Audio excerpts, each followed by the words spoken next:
कांग्रेस के द्वारा चंद गद्दार लोग जो रचनात्मक तरीके से बैठे रहे, जिन्होंने इतिहासों से छेड़छाड़ करी, उन्होंने हमको जो है क्रूर बता दिया।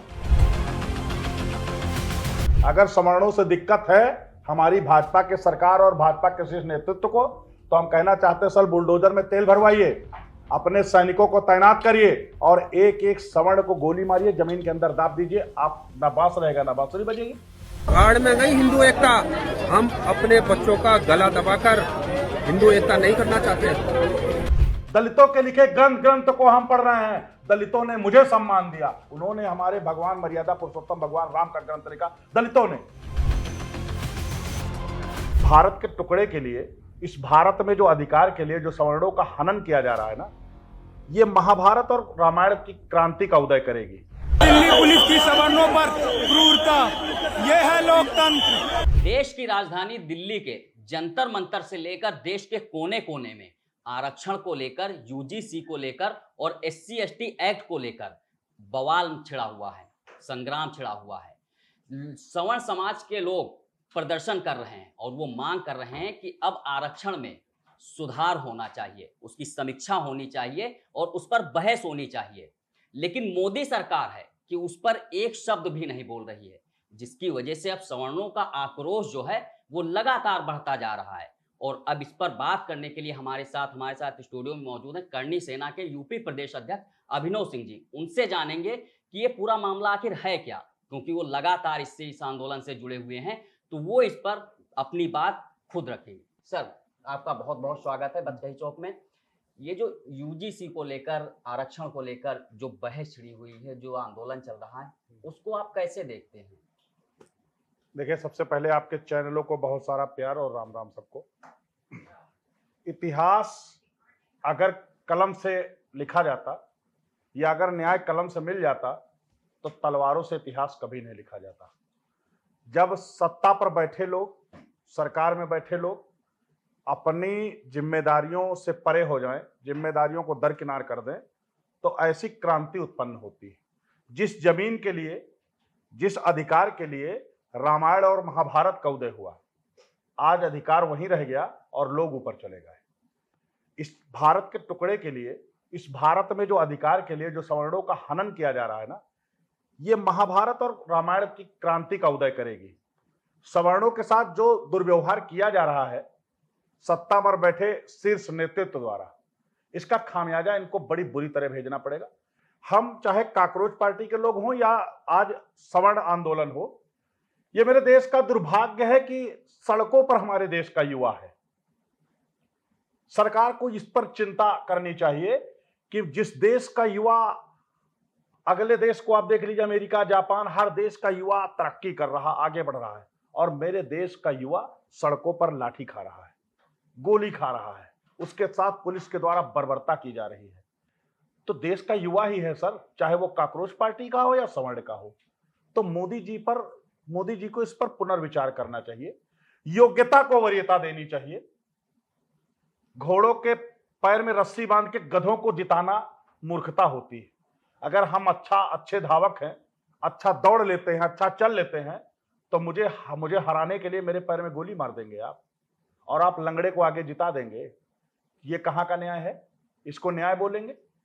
अगर ये न्याय है तो मुझे लगता है कि 35% नंबर पाने वाले को, 35% वोट पाने वाले को विधायक बनाइए और 100% वोट पाने वाले को हरवा दीजिए। आप करेंगे नेतागिरी में? हम नेताओं से मांग करते हैं हम आरक्षण खत्म मत करिए, लेकिन ये अमेंडमेंट भी लाइए लोकसभा और विधानसभा में कि यदि कोई 35 नंबर पाता है तो वो भी मिनी विधायक माना जाएगा, उसको भी वही जो आपके यहां वित्तीय सहायता होती है उतना दिया जाए। वो हार कैसे जाता है? चुनाव में आप 300 सीट पाएंगे तो आप सरकार बना लेंगे, और जो 120 वोट पाएगा वो पार्टी चुनाव हार जाएगी। तो दोगलापन आपका यहीं से देखने को मिल रहा है।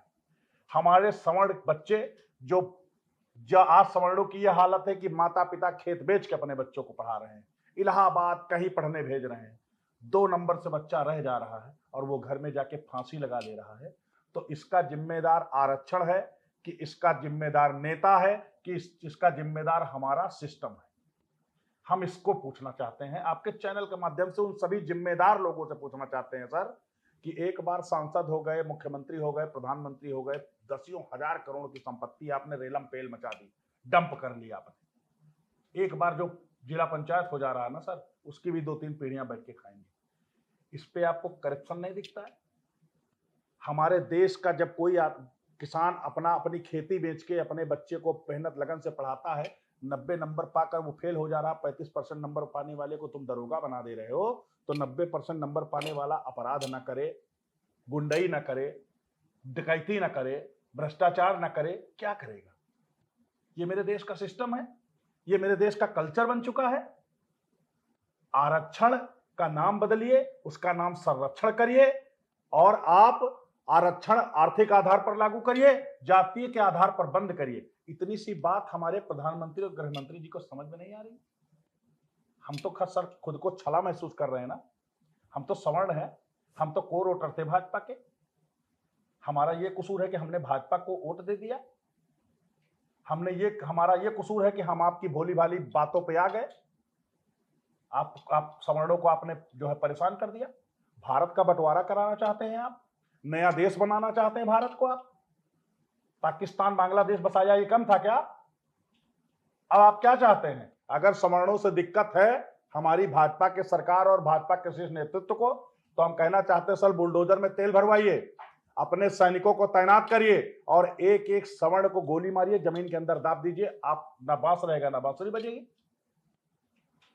लेकिन जो देश का माहौल पैदा कर रहे हैं ना सर आप, इसका खामियाजा आपको भुगतना पड़ेगा। यह देश नेताओं का नहीं है सर, यह देश हमारे बाप दादाओं का है। हमारे बाप दादाओं ने बड़ा त्याग किया है इस देश के लिए, गर्दनें बलिदान करी हैं, लाखों गर्दनें हमारे बाप दादाओं ने बलिदान करी है। इसलिए हमने कभी जातिवाद किया भारत में? सर्टिफिकेट आपका अधिकारी बना रहा है तहसील में बैठ के, और जातीय का सर्टिफिकेट सुगुफा आप सवर्णों के ऊपर पीट रहे हैं। आप गधों को जो है घोड़ा बनाने तुले हुए हैं। तो गधे जो है वो कभी घोड़ा नहीं बन सकते, कितना भी कर लीजिएगा आप। 70 नहीं 700 साल तक आप आरक्षण लागू कर दीजिए। आरक्षण की जरूरत गरीब को है, आरक्षण की जरूरत जातियों को नहीं है। हम आरक्षण खत्म करने की बात नहीं करते सर, लेकिन यह भी मेरे देश का दुर्भाग्य है कि मेरे देश का युवा आज सड़कों पर है। शिक्षा को आप पहला स्थान दीजिए ना सर, जो पढ़ लिख के जा रहा है उसको चयनित करिए। या हमारे देश का जितना नेता है, हम आप लोगों से विनती करना चाहते हैं सर कि जितने लोग विदेश दवाई कराने जाते हैं, जितने भी नेतागण हैं, वो आप इन्हीं आरक्षण जीवियों से अपना इलाज कराइए। आप देश के बाहर मत जाइए, मैं आरक्षण को मान लूंगा। लेकिन प्रधानमंत्री, जैसे आप कहते हैं कि हमने कब शोषण किया लोगों का, हाँ। ठीक, जो कहा जाता है कि 5000 साल से शोषण किया, पानी नहीं पीने दिया, तो ये बात तो प्रधानमंत्री भी कहते हैं। उनका एक बयान आया कि जिन बच्चों के माता पिता के साथ शोषण हुआ, अगर उनको मौका मिल जाए तो क्या वो बदला नहीं लेंगे? और ये शोषण मोदी जी के साथ क्यों नहीं हुआ सर? वो भी पिछड़े समाज से हैं, कैसे प्रधानमंत्री बन गए आप? और अगर शोषण हुआ तो भारत रत्न बाबा साहब भीमराव अंबेडकर के साथ शोषण क्यों नहीं हुआ? कैसे वो भारत के जो है वो कानून मंत्री बन गए? अहिल्याबाई होलकर के साथ क्यों नहीं हुआ? काशीराम जी के साथ क्यों नहीं हुआ? मायावती जी के साथ क्यों नहीं हुआ? तमाम दलित ऐसे नेता बताएंगे, वाल्मीकि जी भी दलित समाज से थे, तमाम ग्रंथ लिख दिए दलितों ने। कहां शोषण हुआ सर?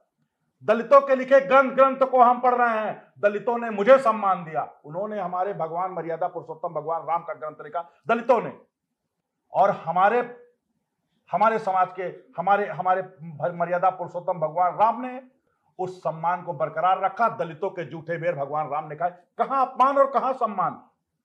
कुर्सी पर बैठे नेता साबित करेंगे कि हमारे बाप दादाओं ने अपमान किया है। हम किसके लिए लड़े सर? अगर हमारे अंदर बदले की भावना होती तो आज भारत में दलित नहीं होता, आज भारत में ओबीसी एससी नहीं होता, क्योंकि ताकतवर हम थे। हम मुगलों से लड़ गए, यहूदियों से लड़ गए, हूरों से लड़ गए, तो हम दलितों से न लड़ पाते सर। यह केवल लड़ाने की एक कुप्रथा प्रचारित की गई। किसके द्वारा? कांग्रेस के द्वारा। चंद गद्दार लोग जो रचनात्मक तरीके से बैठे रहे, जिन्होंने इतिहासों से छेड़छाड़ करी, उन्होंने हमको जो है क्रूर बता दिया। ये बताइए, इस भारत में अकबर, जाबर, बाबर, गजनी, हुमायूं, जितने भी आक्रांता आए उनको आपने महान बता दिया, और जितने राजपूत आक्रांता इस भारत के लिए लड़े उनको आप, उनके बारे में आपका जो है महिमा मंडल करते हुए आपकी कलमें कांप जाती हैं। ये माहौल पैदा कर रहे हैं आप भारत में। हमारे बाप दादाओं ने गर्दनें बलिदान करी है सर, इसीलिए दुख होता है मुझे, और मुझे अफसोस होता है कि मेरे संसद के अंदर बैठे हुए नपुंसक सांसद और माननीय प्रधानमंत्री और गृह मंत्री जी, आपकी सोच पर हंसी आती है सवर्णों को आज, कि लाठियां हमारे बाप दादाओं ने खाई हैं सर, मोदी जी ने नहीं खाई है, ना अमित शाह जी ने खाया। भगवान राम का महिमा मंडल करने के लिए हमारे 500 वर्षों तक अयोध्या के आसपास के लोगों ने चप्पलें नहीं पहनी सर, छाता नहीं लगाया, दुख हमने झेला है। आप आ गए 15 साल से, आप बताएंगे कि जो है बदले की भावना। कुआं कौन खोदता था? दलित खोदता था सर। दलितों के लिए कौन लड़ा? राजपूत लड़ा। हमने दलितों की रक्षा करी है सर। आज भी दलितों के ऊपर अगर कोई आंख उठा दे तो वादा करता हूं सवर्णों की तलवार उन आंखों को निकालने का काम करेगी। हम जातिवाद कर रहे हैं कि जातिवाद आपका तहसील में बैठा हुआ अधिकारी कर रहा है। हम लोग पढ़े लिखे समाज से आते हैं सर, पंचल की दुकान से नहीं निकले हैं। मोदी जी और अमित शाह जी आप पढ़ाएंगे, आप देश का माहौल खराब करना चाहते हैं। आपको गद्दी प्यारी है सर, मुझे देश प्यारा है। हम देश के साथ खिलवाड़ नहीं होने देंगे। जब तक राजपूत का एक भी बच्चा जिंदा है, भारत में जातिवाद को बढ़ावा देने वालों के जो है सर कलम कर दिए जाएंगे सर। ये संविधान को मानने वाले लोग हैं। अगर हम संविधान को ना मानते, हम काकरोच पार्टी की तरह दिल्ली में होते तो सवर्णों की संख्या सर 1 लाख थी, 15,000 सैनिक कभी कंट्रोल ना कर पाते। हम भी तलवार चलाना जानते हैं सर। हमारे बाप दादाओं ने कलम नहीं चलाई है, गर्दनें काटी हैं भारत पर आक्रांताओं की। जितने आक्रांता आए हमने उनकी गर्दन काटी है। हमको आप डरने और डराने की परिभाषा से बहुत ऊपर है समझ। सोच बदलने की आवश्यकता है हमारे नेताओं को, वरना आप जो बीज बो रहे हैं इसका खामियाजा आने वाले चुनाव में आपके विधायक और आपके सांसद जब जनता के बीच में जाएंगे तो यही समझ जूता लेके खदेड़ेगा, इनको छिपने की जगह नहीं मिलेगी। ऐसा माहौल क्रिएट कर रहे हैं आप। या तो भाजपा के लोगों को यह पूर्ण विश्वास है कि हम ईवीएम जैसी मशीन पर गड़बड़ी करके चुनाव जीत लेंगे, यह माहौल पैदा कर रहे हैं आप। कुर्सी पर बैठे हुए नेता के लिए पूरी जनता उसका परिवार होना चाहिए, पूरा भारत उसका घर होना चाहिए। आप जातिवाद को बढ़ावा दे रहे हैं सर। अगर आरक्षण के अंदर रिफॉर्म की मांग कर रहा है सवर्ण तो क्या गलत कर रहा है सर। 10 साल के लिए आरक्षण लागू किया था, इसको हथियार बनाकर आप दलितों के वोट के लिए 70 साल तक लागू कर रहे हैं। दलित भी पढ़ा लिखा हो गया सर। एक वर्तमान सांसद दलित समाज का या पूर्व सांसद, उसके परिवार को आरक्षण मिल जाएगा, लेकिन गरीब दलित को आरक्षण नहीं मिलेगा। जिस बाबा साहब भीमराव अंबेडकर की आप बात करते हैं ना, उनकी बस्तियों में चले जाइए सर। 5 साल वहां लोग जाने का नाम नहीं लेता, चुनाव आता है तो दलितों के यहाँ खाना खाने का ढोंग रचाते हैं लोग। हमसे ज्यादा कोई दलितों का सम्मान करेगा सर? या दलित से ज्यादा कोई सवर्णों का सम्मान करेगा सर? अभिनव जी आपका बहुत बहुत धन्यवाद हमारे साथ जुड़ने के लिए। तो कुल मिलाकर जिस तरीके से अभी माहौल है देश का, आरक्षण को लेकर हो, चाहे यूजीसी को लेकर हो या फिर SC/ST एक्ट को लेकर हो, इस पर घमासान जो छिड़ा हुआ है वो सिर्फ इस बात का छिड़ा हुआ है कि अब आरक्षण में समीक्षा की जरूरत है, क्योंकि जो दशकों से चली आ रही व्यवस्था है उसमें बदलाव होना चाहिए। क्योंकि जिनके लिए आरक्षण लाया गया उन्हें ही इसका फायदा नहीं मिला, और कुछ गिने चुने लोग ऐसे हैं जो पीढ़ी दर पीढ़ी इसका फायदा ले रहे हैं, वो चाहे राजनीतिक आरक्षण हो या फिर जातिगत। तो इसलिए अब इसमें बदलाव की जरूरत है। हालांकि इस पे बदलाव करने के लिए सरकार की मंशा बहुत मायने रखती है। जब तक वो नहीं चाहेगी तब तक कुछ नहीं होगा। लेकिन सामान्य वर्ग है वो कह रहा है कि अब इसमें बदलाव जब तक नहीं होगा वो शांत नहीं बैठने वाला है। इस पर आपकी क्या राय है हमें कमेंट्स में जरूर बताइए। तब तक के लिए धन्यवाद।